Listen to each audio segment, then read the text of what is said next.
Hello student, आज हम इस क्लास में महाराजा गंगा सिंह विश्वविद्यालय बीकानेर के बीएससी सेमेस्टर फर्स्ट के मैथमेटिक्स स्टूडेंट फर्स्ट पेपर जो ग्रुप थ्योरी का पेपर है उसके मोस्ट इम्पोर्टेंट एमसीक्यू के बारे में डिस्कस करते हैं।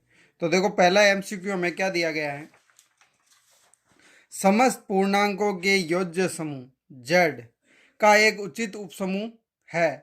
ए ऑप्शन में दिया गया है एकल समुच्चय जीरो का, दूसरा बी दिया गया है 0 और 1 अवयव है स्टूडेंट समुच्चय के, सी दिया गया है -1 0 और 1 एंड डी दिया गया है 0 +-4 +-8 डैश डैश यानी कि 4 के मल्टीपल में।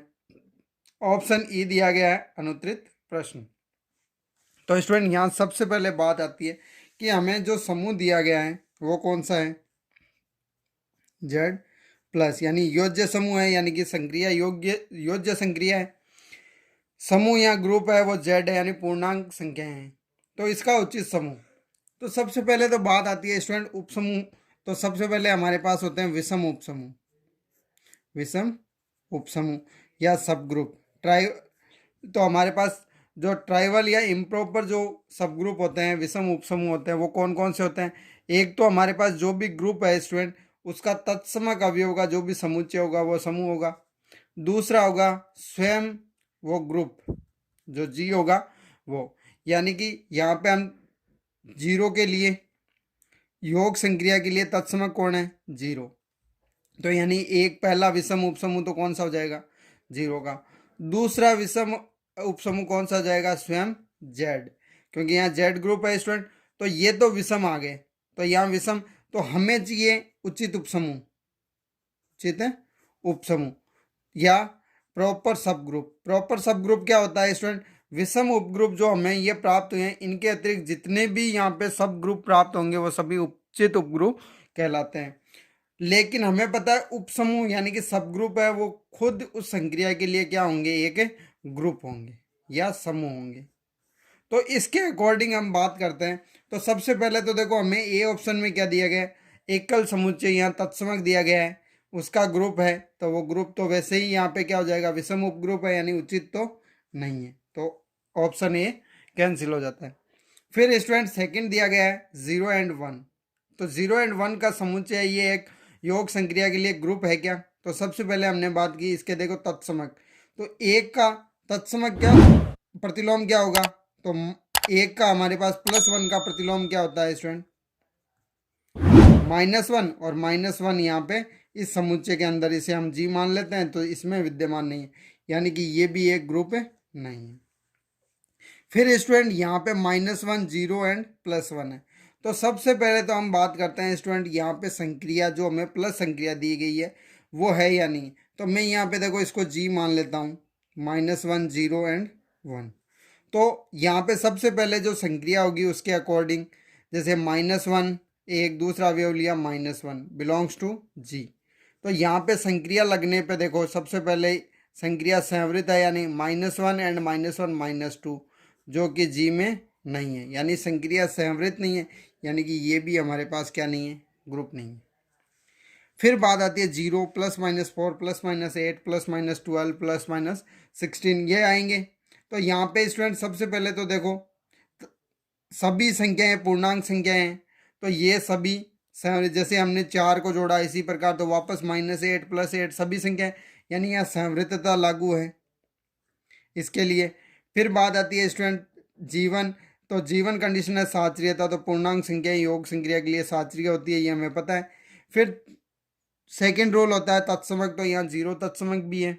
फिर स्टूडेंट प्रत्येक संख्या का प्रतिलोम, जैसे +4 का -4 है, +8 का -8 है, यानी कि प्रतिलोम भी विद्यमान है। तो यानी ये ग्रुप है प्लस के लिए, प्लस संक्रिया के लिए।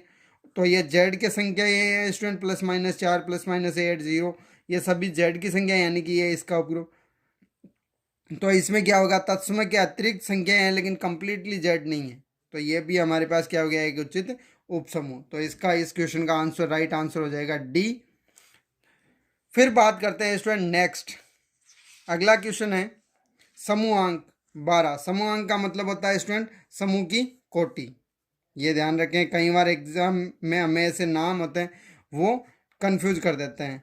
तो समूह की कोटि, कोटि कितनी है स्टूडेंट 12 के चक्रीय समूह के जनकों की संख्या कितनी होगी। तो स्टूडेंट सपोज करो हम मान लेते हैं कि किसी जनक है, तो यहाँ पे हम मान लेते हैं जी है और वो ए से जनरेट है और वो 12 कोटि का एक चक्रीय समूह है। कितना 12 कोटि का चक्रीय समूह है। तो स्टूडेंट एक जनक तो इसमें क्या हो गया ए हो गया, बाकी इसके जनक क्या होंगे ए एम अन्य जनक है, अन्य जनक है। तो यहाँ पे m क्या होगा स्टूडेंट लेस देन 12 होगा और यहाँ से 12 से के सापेक्षिक अभाज्य होगा, सापेक्ष अभाज्य, सापेक्षिक अभाज्य यानी कि गुणनखंड यहाँ मैच नहीं होना चाहिए। 12 के क्या होंगे 2 इंटू 2 इंटू 3।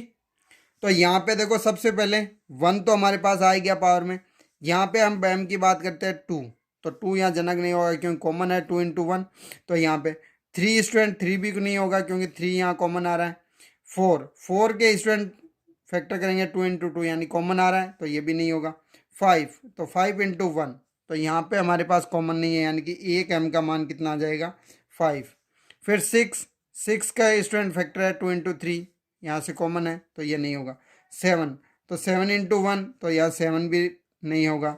इसी प्रकार 8 2 इंटू 4 तो यहाँ स्टूडेंट 2 कॉमन आ रहा है। फिर 9 3 इंटू 3 एक 3 कॉमन आ रहा है। फिर 10 2 इंटू 5 तो यहाँ पर स्टूडेंट 2 कॉमन आ रहा है। फिर 11 को हम लिख सकते हैं 11 इंटू 1 यानी कि 11। तो यानी कि इसके जनक क्या हो गए जी के जनक। तो यहाँ ए हो गया ए की पावर 5 ए की पावर 7 और ए की पावर 11 यानी कि यहाँ पे कितने जनक आ गए 4 जनक आ गए। तो इस प्रकार से हमारे पास वैल्यू हो जाएगी। तो यहाँ ऑप्शन दिया हुआ है A1 B2 C3 and D4 और ये अनुत्तरित। तो यहाँ हमें जनक कितने मिले स्टूडेंट 4 जनक मिले। तो यानी कि समूहांक 12 के चक्रीय समूह के जनकों की संख्या कितनी हो जाएगी स्टूडेंट करेक्ट ऑप्शन डी 4 जनक होंगे इसके। अब हम इसी प्रकार नेक्स्ट क्वेश्चन के बारे में डिस्कस करते हैं। अगला देखो क्वेश्चन क्या दिया गया है एच तथा के क्रमशः 6 तथा 8 कोटि के उपसमूह हो तो गुणन समूह से एच के में अवयवों की न्यूनतम संख्या क्या होगी। यानी हमें दिया है order of h equal to 6 order of k equal to 8। अब स्टूडेंट एच के न्यूनतम अवयवों की संख्या यानी इसमें न्यूनतम अवयव संख्या कितनी होगी। तो एच के में स्टूडेंट गुणन समुच्चय है तो यहाँ पे हमारे पास हो जाएगा न्यूनतम अवयवों की संख्या, न्यूनतम अवयवों की संख्या होगी तो वो हो जाएगी student LCM of order of H and order of के। तो यहाँ पे हमारे पास क्या हो जाएगा स्टूडेंट एलसीएम ऑफ 6 एंड 8। अब 6 एंड 8 के स्टूडेंट एलसीएम क्या होगा तो एलसीएम हमें निकालना था 6 एंड 8 का एलसीएम कितना हो जाएगा स्टूडेंट 24। क्यों क्योंकि 6 का डिवाइड 24 में हो रहा है 8 का भी 24 में हो रहा है यानी कि ये हमारे पास न्यूनतम अवयवों की संख्या हो जाएगी। तो यहाँ पे हमें ऑप्शन दिया गया है ए में 12 बी में 16 सी 24 डी 48 एंड ई अनुत्तरित प्रश्न। तो यहाँ पे करेक्ट ऑप्शन हो जाएगा इसका सी 24। इसी प्रकार नेक्स्ट क्वेश्चन के बारे में डिस्कस करते हैं क्वेश्चन नंबर 4। तो क्वेश्चन नंबर 4 दिया हुआ है एक ग्रुप जी के एक समूह एच की कोटि 3 है तथा इंडेक्स हमें सूचकांक दे रखा है जी एच इक्वल टू 7 तो जी की कोटि क्या होगी। तो स्टूडेंट यहाँ से हमारे पास लांगराज प्रमेय यूज होता है। लांगराज प्रमेय क्या कहता है कि इंडेक्स की परिभाषा है हमारे पास order of ji and order of H. तो यहाँ पे हमें ग्रुप की कोटि निकालनी है जी की, तो ये कितना दिया गया 7 order of ji and h कितना दिया हुआ है स्टूडेंट ऑर्डर ऑफ एच 3। तो हमारे पास क्या हो जाएगा सिंपल सी वैल्यू है स्टूडेंट 3 इंटू 7 यानी कि 21। हमें ऑप्शन दिया गया है ए 10 बी 14 सी 21 डी 7 एंड ई अनुत्तरित प्रश्न। तो यहाँ पे करेक्ट ऑप्शन क्या हो जाएगा स्टूडेंट 21। तो इसका आंसर रहेगा सी। तो इस प्रकार हम इस क्वेश्चन को इजीली सॉल्व कर सकते हैं। स्टूडेंट इंडेक्स समुच्चय है उसकी परिभाषा से हमने बात की।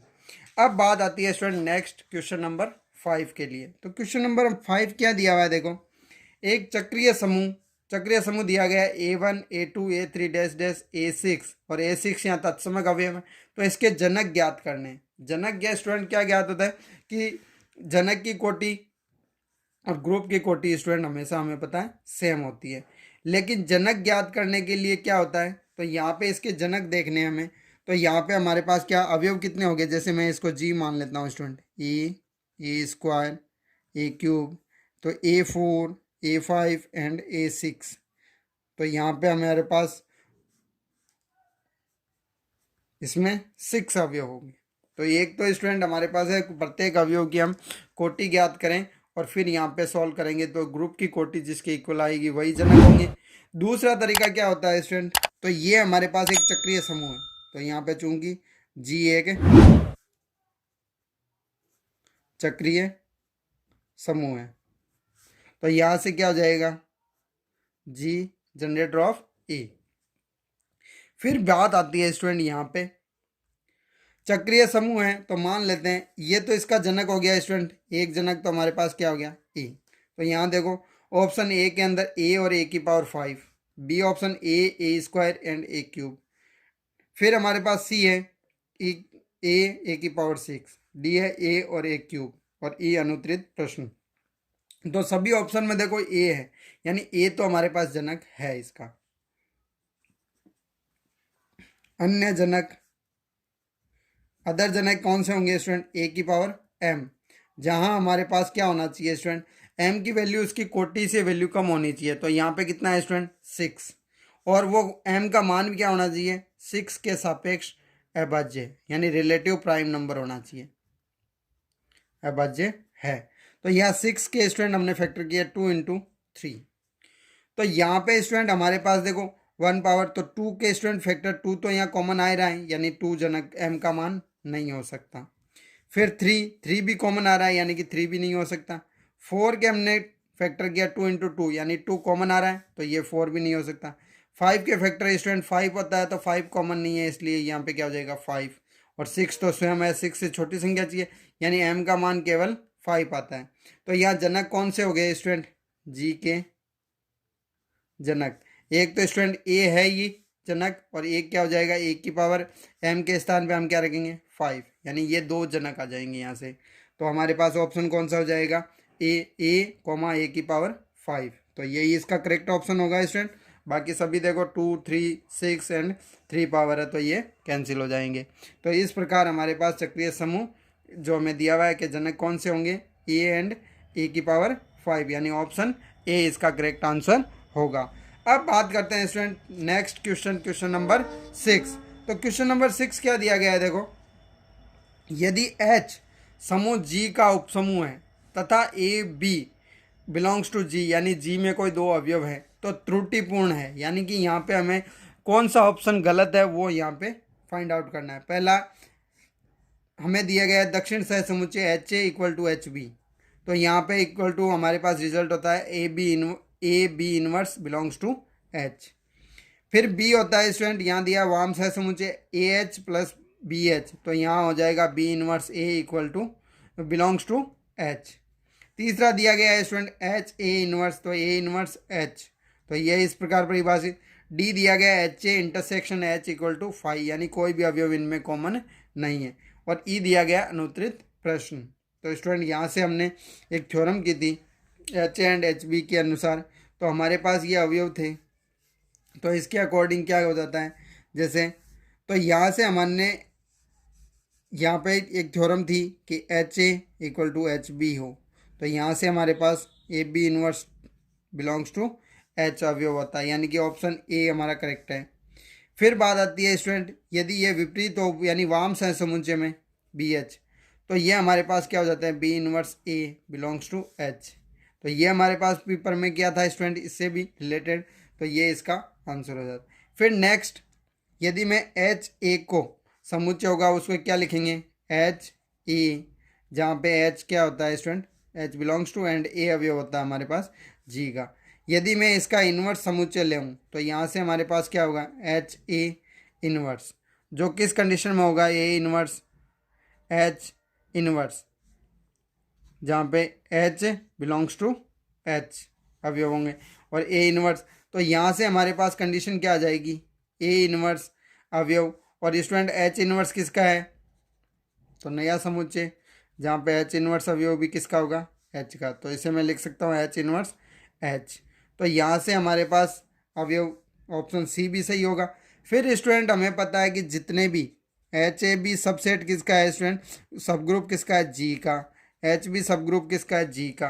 तो जी का जो तत्समक है, क्योंकि जी बिलोंग्स टू तत्समक है, तो ये ग्रुप का जो तत्समक होता है वो उसके उपग्रुप यानी सब ग्रुप का भी तत्समक होता है, यानी ई बिलोंग्स टू एच ए और ई बिलोंग्स टू एच। तो यानी कि यहाँ पे एच ए इंटरसेक्शन एच, कम से कम एक अवयव तो तत्समक विद्यमान होता है, यानी नॉट इक्वल टू 5 होगा, लेकिन ये 5 दे रखा है, यानी कि ये गलत हो गया।